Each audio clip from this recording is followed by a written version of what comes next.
ilmu tasawuf itu kata para alim ulama adalah bukan tentang ilmu tentang gaib. Nggak ada orang belajar tasawuf tuh ngerti gaib, nggak ada, Pak. Gaib mah yang tahu cuma Allah. Kalau orang mah suka ngarang gitu.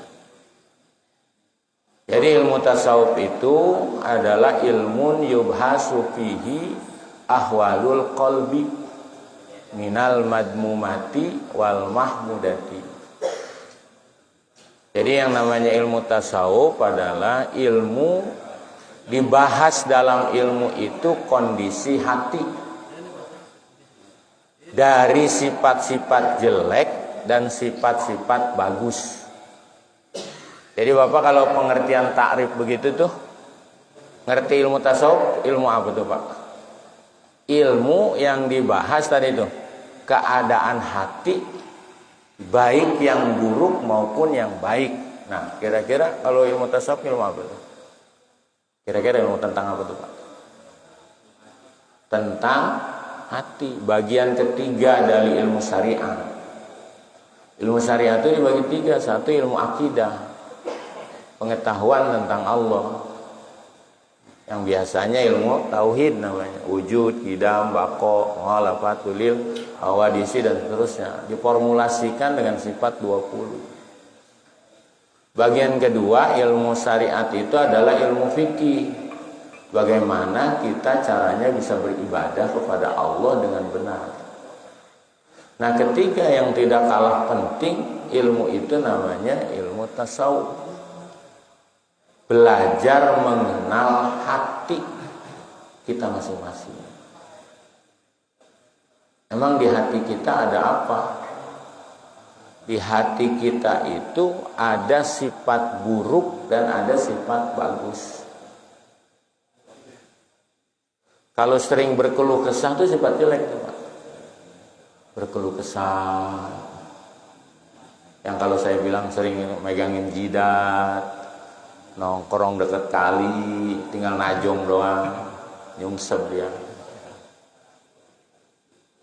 Jadi sifat-sifat yang jelek itu, kesimpulannya, sifat yang jelek yang pokok diulang-ulang beberapa kali karena ini supaya ngerti. Satu adalah dengki, bahasa Indonesianya hasud, bahasa Betawinya sirik. Sirik lu. Dengki itu apa? Suka nggak senang dengan kebahagiaan orang. Jadi Bapak bisa mendeteksi hati Bapak kalau misalkan tetangga dapat kenikmatan, kemudian ada sesuatu di hati kita. Ih kok? Nah, itu Bapak tuh punya sifat dengki tuh, Pak. Buru-buru dibawa, diobati ke dokter. Cari yang buka praktek, ngobatin sifat dengki. Ada nggak dokter yang buka praktek obatin sakit dengki? Ada nggak? Jadi cari yang bukan dokter, buka praktek pengobatan dengki. Yang bisa ngobatin nggak ada dokternya, kita sendiri.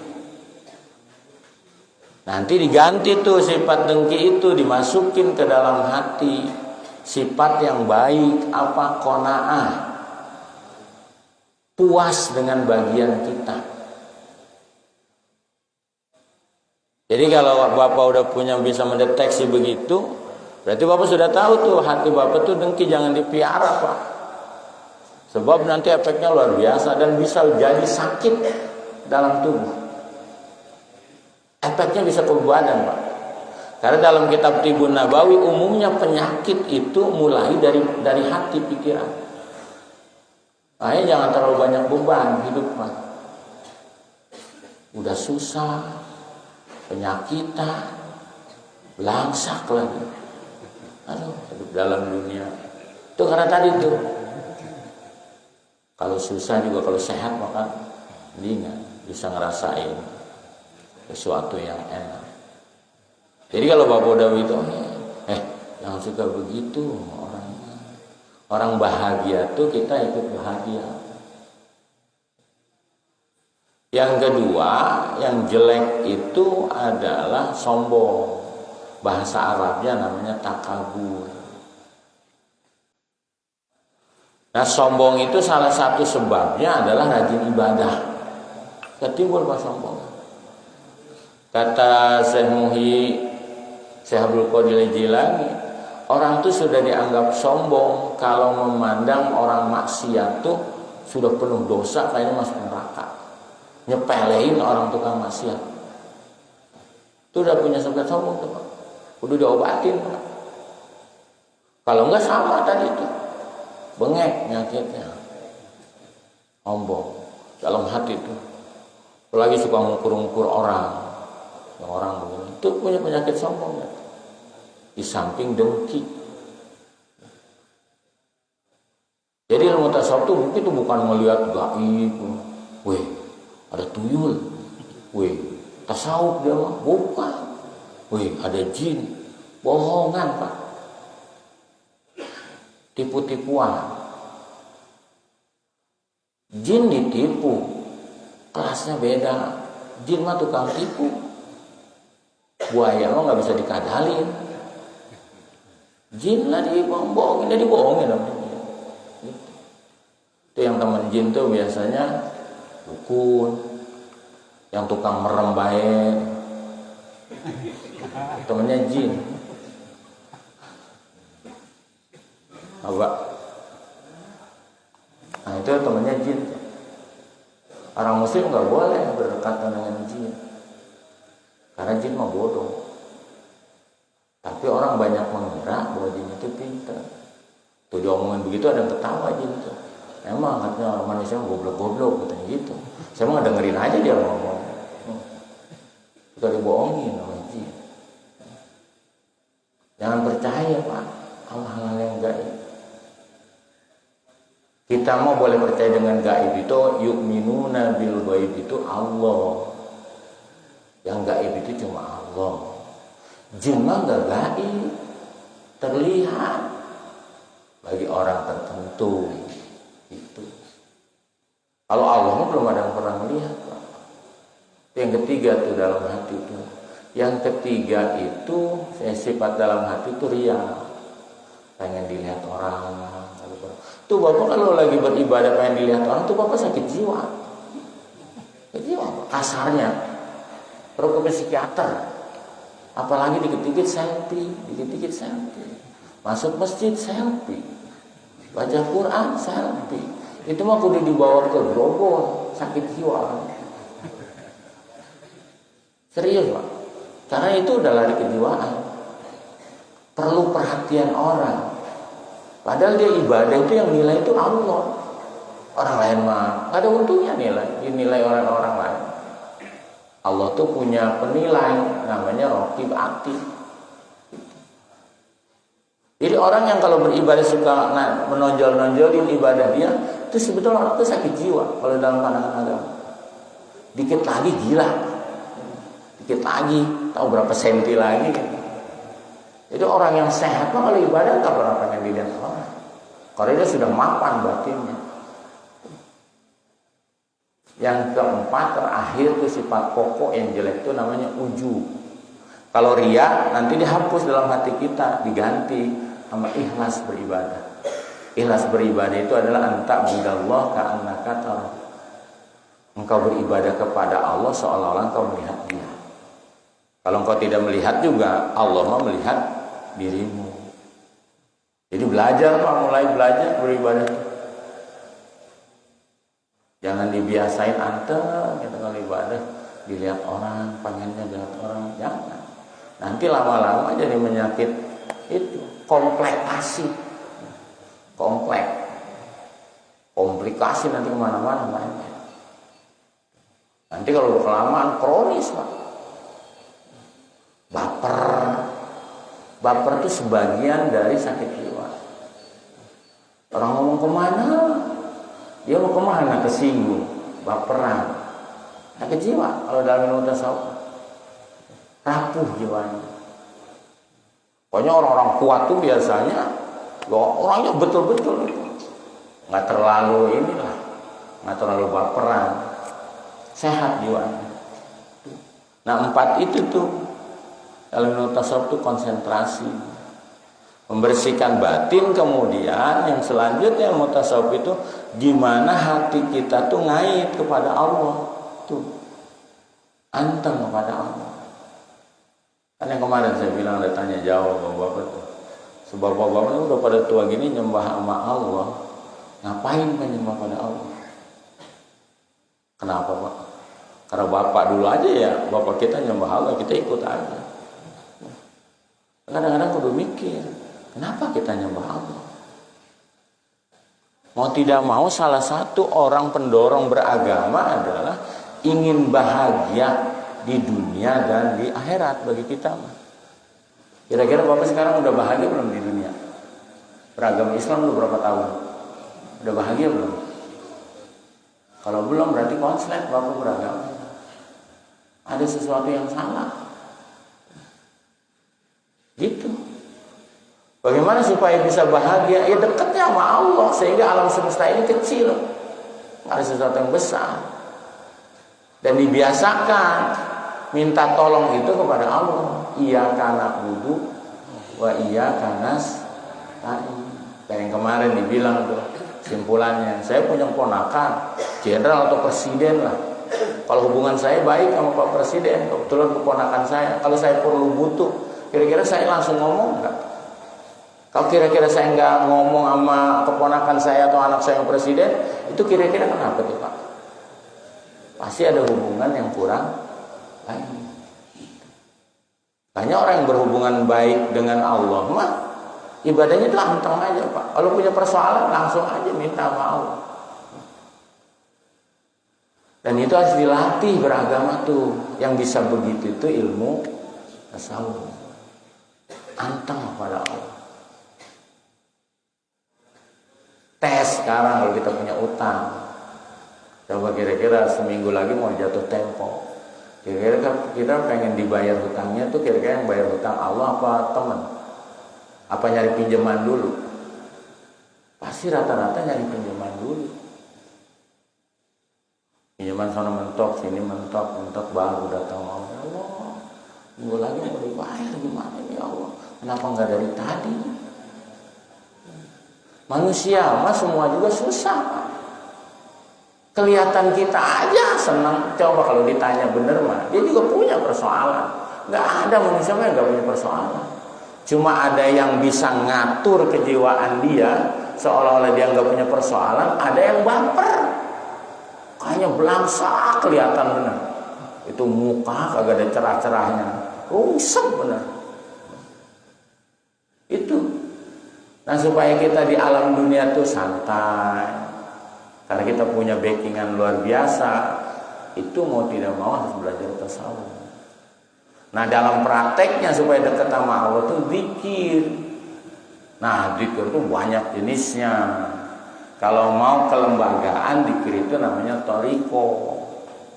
Kelembagaan tuh ada lembaganya.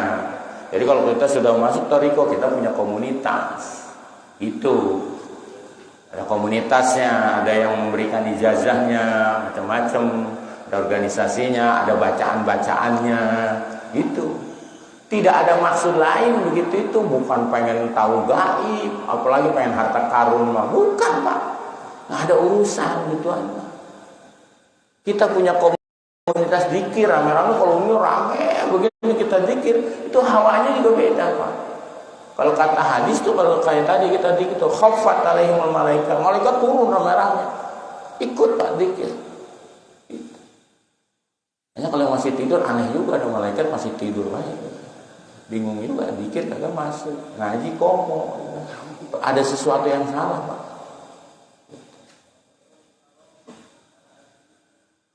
Walaupun mungkin karena kelelahan, tapi mestinya zikir itu connect kemarin.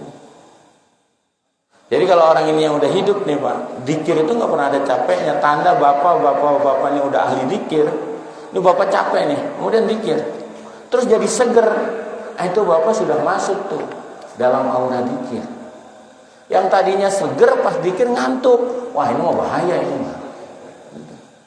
Jadi zikir itu begitu. Jadi kalau kita ngecek diri kita, kira-kira kita sudah masuk pada aura zikir atau belum, begitu tuh. Kadang-kadang kita capek, tapi kemudian kita zikir, Allah, seger lagi. Nah itu karena dikir itu suplemen. Orang kalau makan suplemen kira-kira ngantuk apa seger? Enggak. Dikir itu suplemen. Lagi orang-orang yang sudah ahli dikir mah Pak, tidur tuh kadang-kadang setengah jam itu karena dikirnya banyak, dia suplemennya gagah aja. Karena dikir itu suplemen dalam tubuh. Nah, ada orang minum suplemen kemudian loyo. Dikir itu bisa keringetan, segala macam Pak. Belum lagi ininya nih, jalan itu mana-mana. Nah itu kalau pengen mau belajarnya tadi tuh ilmunya tasawuf. Kalau pengen punya komunitas, masuk toriko. Terserah mau toriko apa kek, Qadiriyah kek, Naksabandiyah kek, atau Qadiriyah Naksabandiyah kek, Sadiliyah kek, apa aja asal ada gurunya. Jangan sedikir-dikirnya. Berpuluh-puluh tahun Pak, orang pengen jadi dikir itu mursyid. Dan ibadahnya nggak pernah terlantar. Jangan sosokan kalau dikir mah baru 3 bulan ikut pada semua, belajarin orang semua. Jangan Pak, beda dikirnya. Dia mah harus bersambung kepada Rasulullah, kalau enggak bakalan nyampe. Dicegat jin kalau nggak nyampe sana. Saya aja udah hampir 30 tahun kali Pak, begitu. Belum nyampe, ntar kalau nyampe kalau sudah mati. Baru nyampe. Orang masih hidup kok belum ada yang nyampe. Kalau dia masih hidup udah ngaku, saya udah nyampe kepada Allah. Itu mah stres orangnya. Tapi banyak orang begitu Pak.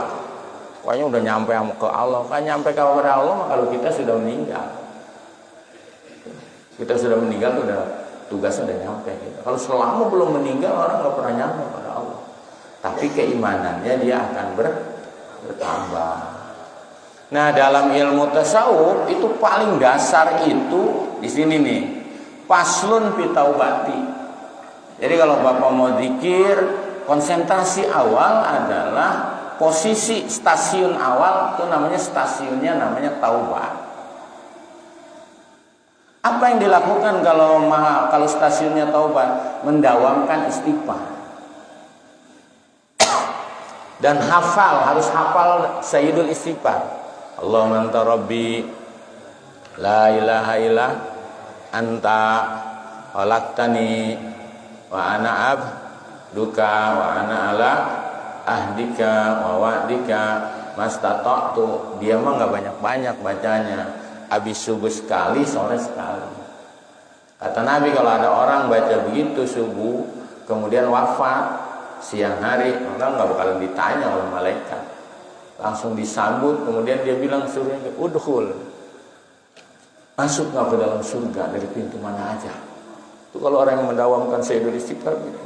Tanya bapak-bapak, saya saranin hafal Pak. Kalau belum hafal, kalau udah hafal kerjain, jangan banyak-banyak, dia sekali aja. Subuh sekali, nanti asar sekali. Kalau asar sampai subuh tuh dijamin sama Allah. Kalau meninggalnya malam, dia sorenya baca Allahumma anta rabbi, maka dia termasuk orang yang mati syahid. Nah, hari-harinya seringin baca istighfar. Astagfirullahaladzim alladzi la ilaha wal hayyul qayyum wa atubu ilaihi. Ingat dosa-dosa. Tak baca 10 kali, entah 100 kali. Nanti yang banyakin begini. Astagfirullah, astagfirullah, astagfirullah, astagfirullah, astagfirullah, astagfirullah. Kalau yang bekerja seada waktunya istighfar. Astagfirullah, astagfirullah. Sebab itu stasiun awal. Siapa yang suka naik kereta ke Tanah Abang, ini ke Serpong, masuk ke Serpong, stasiun awalnya Rawabuntu misal, dia nggak bakalan bisa sampai ke Tanah Abang kalau nggak pakai ke Rawabuntu, kecuali naik tol lain. Jadi kalau naik kereta mau nggak mau, kalau mau sana naik kereta pasti Rawabuntu tawan. Nah, Rawabuntu itu namanya stasiun awal istighfar gitu. Jadi bapak-bapak kalau pengen main-main begitu, jangan yang main klinik Pak, nggak bakalan sampai kepada Allah. Klinik mah belangsak Pak, yang ada habis klinik mah. Lagi deket-deket sama dukun, dukun mah cuma 2, Kalau kagak cabul, tukang bohong. Dukun mah cuma 2 doang. Enggak ada lagi dukun. Kalau kagak cabul, tukang bohong. Coba aja perhatiin. Kalau dukun mah cuma itu doang. Kalau nggak cabul, bohong. Yang dekat-dekat sama begituan. Sebab nggak ada untungnya buat kehidupan dunia dan akhirat. Makanya kalau biasanya berdekatan gitu suka dibohongin dulu. Dukun. Kecuali dukun beranak, serius dia mah dukun beranak mah. Nggak pernah bohong. Paraji namanya. Dukun beranak mondar. Dukun tukang sembur, tukang bohong. Apalagi yang suka ngerasa ngelihat gaib-gaib, bohong. Kalau mau gaib itu belajar gaib itu orang yang sudah melampaui beberapa alam. Ya, alam dunia nih, ini kata nih, namanya ini alam asam nih, alam mata gini nih, mata jelas. Kalau kita sudah rajin ibadah, bisa naik ke alam kedua tuh Pak. Apa alam kedua? Namanya alam ruh. Isinya ruh-ruh. Nanti kalau sudah alam ruh dia bisa melampaui, bisa dia naik lagi ke alam malaikat. Sampai kemudian Sidratul Muntaha, kadang sampai itu. Kecuali orang-orang yang anteng kepada Allah di dalam hatinya, nggak ada siapa-siapa kecuali Allah. Jadi kalau orang bisa melampaui alam ruh aja Pak, tandanya apa? Dia bisa ngomong sama Rasulullah. Kapan aja perlunya bisa ketemu. Kalau belum bisa begitu, dia belum melampaui alam yang lainnya. Kalau dia merasa, dia klaim bohong-bohongan, padahal bohong.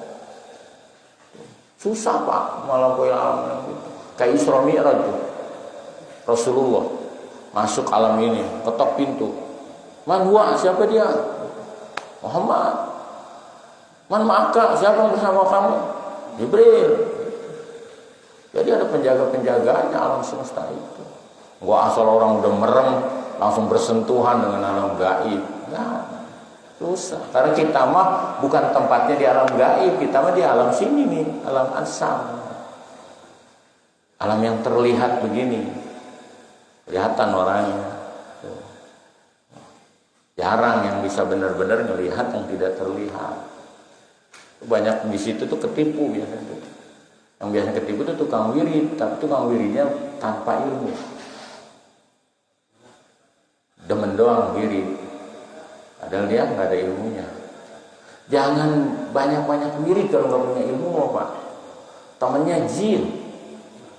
Benar. Mending kalau mau ngewirid yang biasa aja, subhanallah. Wirid apa baik ngewirid? Ilmu tentang wiridnya nggak ngerti. Itu biasanya banyak yang ketipu sama jin. Kayak begini begitu, padahal dia ditipu. Gitu bapak-bapak sekalian. Jadi kalau bapak-bapak mau jalan, perjalanan itu kita ngaji ini nih kitab ini. Tadi stasiun awalnya apa? Taubat. Gitu. Stasiun awal. Nanti ada banyak stasiun tuh Pak. Nanti kerasa orang ini stasiunnya sudah stasiun taubat nih. Dia selalu dakwah, ada istighfar. Gitu. Di sini bilang nih, wahia aslu kulli maqamin. Makom taubat itu adalah aslu kulli maqamin, asal setiap stasiun. Jadi stasiun pertama. Habis stasiun Rawabuntu apa? Jombang ya? Ya berarti Jombang gitu terus ya sampai Tanah Abang. Berapa stasiun tahu gitu.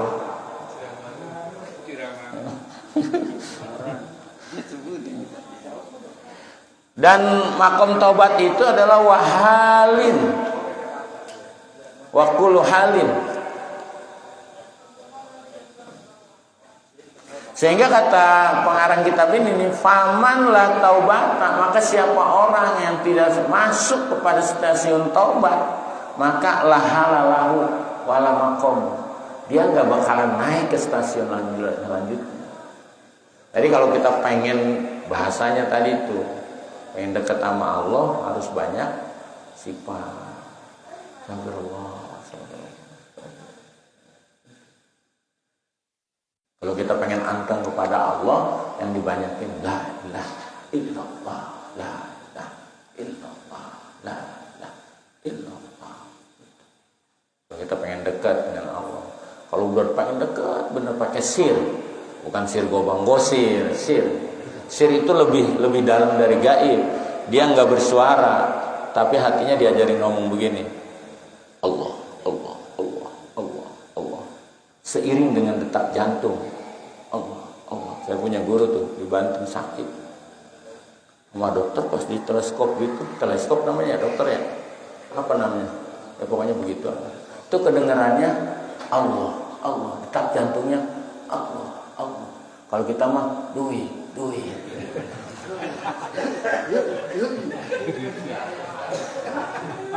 Itu baru orang namanya tuh kalau detak jantungnya ada Allah, Allah, Allah. Bisa begitu? Bisa, Pak. Oh, itu kan menjadi sesuatu yang ini dia pergerakan saking seringnya dia baca begituan. Gitu. Kalau kita mah kadang sering yang ingatnya duit, kalau kita itu dengar uit gitu. Jadi begitu makom tasyun. Kama anaman la abdallahu wala binan, sama bahwa orang tidak akan melangkah ke tempat-tempat selanjutnya seperti orang yang nggak punya tanah, pasti nggak punya bangunan. Itu dia nggak punya tanah, punya bangunan, nyerobot. Jadi nggak punya tanah tapi punya bangunan, pasti nyerobot. Tidak legal. Jadi kalau kita pengen melangkah terus ya bapak-bapak nggak usah mikir yang jauh-jauh, belajar ilmu itu mah ilmu tasawuf mah istighfarnya aja kencengnya, terus banyaknya. Kalau kita sudah nyaman gitu, udah menjaga diri untuk tidak terlalu banyak kemaksiatan, itu kita sudah masuk namanya tuh stasiun awal. Jadi stasiun awal itu yang namanya stasiun taubat itu adalah tadi pondasi awal. Jadi kalau orang kemudian taubatnya jarang, istighfar jarang, kayaknya udah sakti benar, itu mah ditipu sama jin. Galakan dia. Wa man raja'a hayyan min nadrillah bahwa munib. Maka nanti orang beda-beda tingkatnya kalau dia sudah bertaubat. Ada yang namanya taib, orang yang bertaubat. Siapa orang yang bertaubat itu? Yaitu man roja'a anil mukhalafati khaufan min adabillah. Orang yang berbuat dosa kemudian kembali kepada Allah karena takut disiksa sama Allah, itu namanya taib. Kayak Pak Teye nih, dia balik kepada Allah karena takut gue direndam di neraka. Pak Teye itu namanya taib, bukan toib. Toib udah kagak pulang-pulang 3 lebaran. Taib, taibun, orang yang taubat. Taba yatubu taubatan fahuwa taibun, orang yang bertaubat.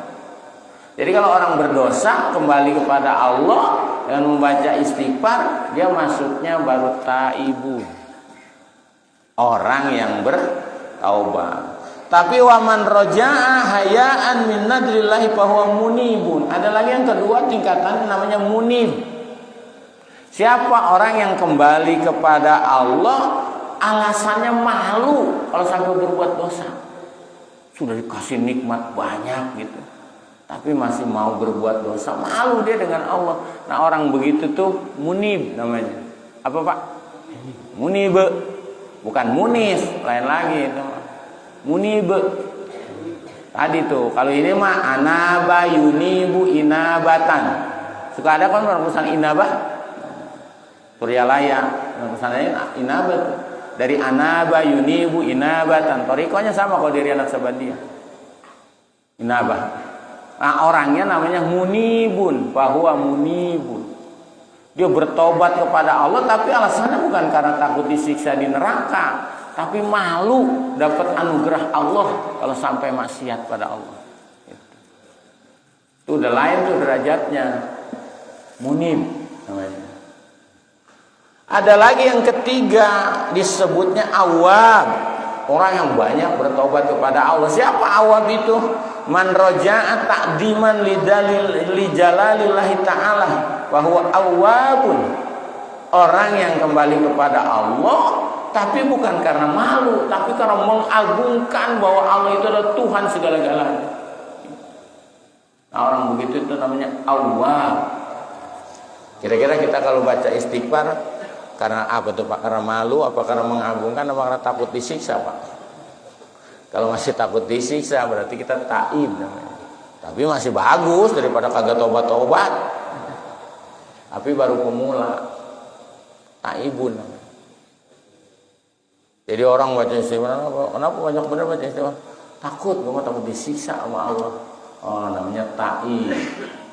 Walaupun namanya siapa saja, taib namanya.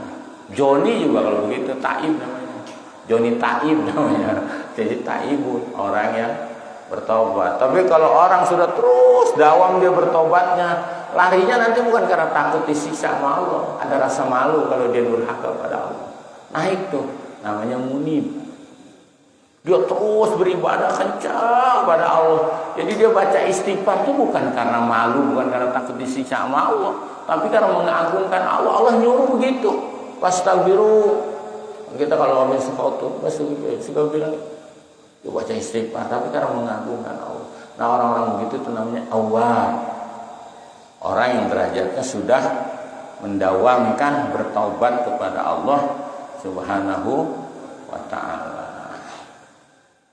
Tengah 10 makannya keburu kalau setengah 10. Udah segitu aja, kan banyak-banyak.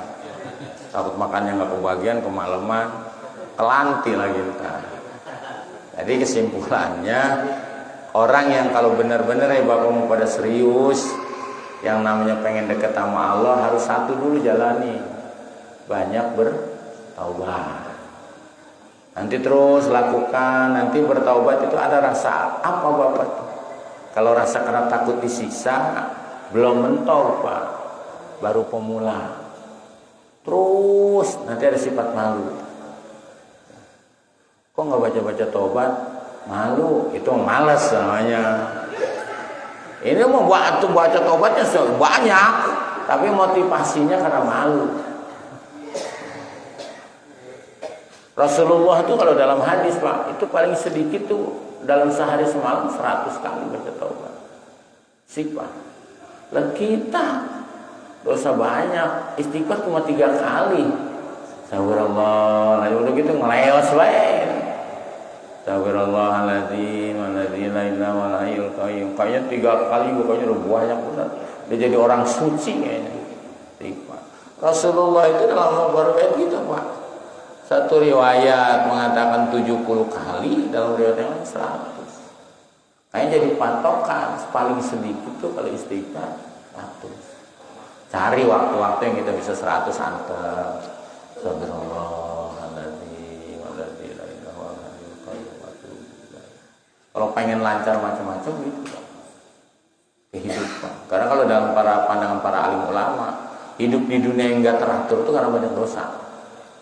Hijabnya. Jadi kalau kita pengen membereskan tatanan kehidupan kita, harus banyak-banyak baca istighfar. Biarin Allah kemudian ngeberesin kehidupan kita dengan kita banyak beristighfar. Itu barangkali pada malam ini dalilnya udah banyak benar Pak. Kalau ditanya dalilnya mana, tubu ilallahi jami'an ayyuhal mu'minun la'allakum tuflihun. Wa tubu ilallahi jami'an ayyuhal mu'minun. Bertobatlah kalian kepada Allah hai orang-orang beriman semuanya. Pasti kalian akan sukses. La'allakum tuflihun tuh kalian akan sukses. Banyakin baca istighfar. Kalau kita rada-rada kadang-kadang punya kesulitan, istighfar banyak. Allah akan berikan jalan keluar. Wong Allah Maha segala-galanya, nyari ribet-ribet benar. Harus sampai ke sana, nyari kemari, tinggal duduk doang Pak. Astagfirullahaladzim. Gitu. Nyari ke sana, kemari ada nyari ke gunung.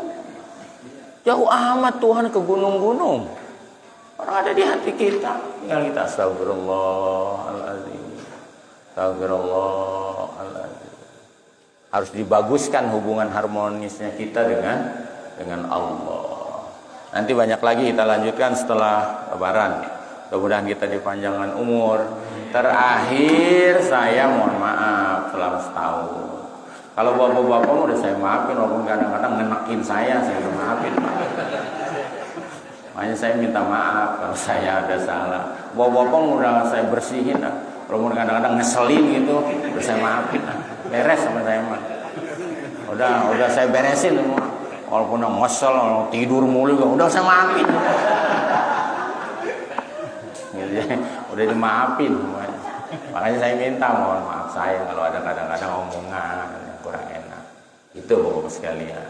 Mudah-mudahan kita puasa dikasih kesehatan, bisa istiqomah. Bi barakatil Fatihah. A'udzubillahi minasyaitonirrajim. Bismillahirrahmanirrahim. Alhamdulillahirabbil alamin arrahmanirrahim maliki yaumiddin. Iyyaka na'budu wa iyyaka nasta'in ihdinas siratal mustaqim. Siratal ladzina an'amta 'alaihim ghairil maghdubi 'alaihim waladdallin. Kabaratul majlis, subhanakallahumma wa bihamdika asyhadu an la ilaha illa anta astaghfiruka wa atubu ilaik. Mohon maaf. Assalamualaikum warahmatullahi wabarakatuh.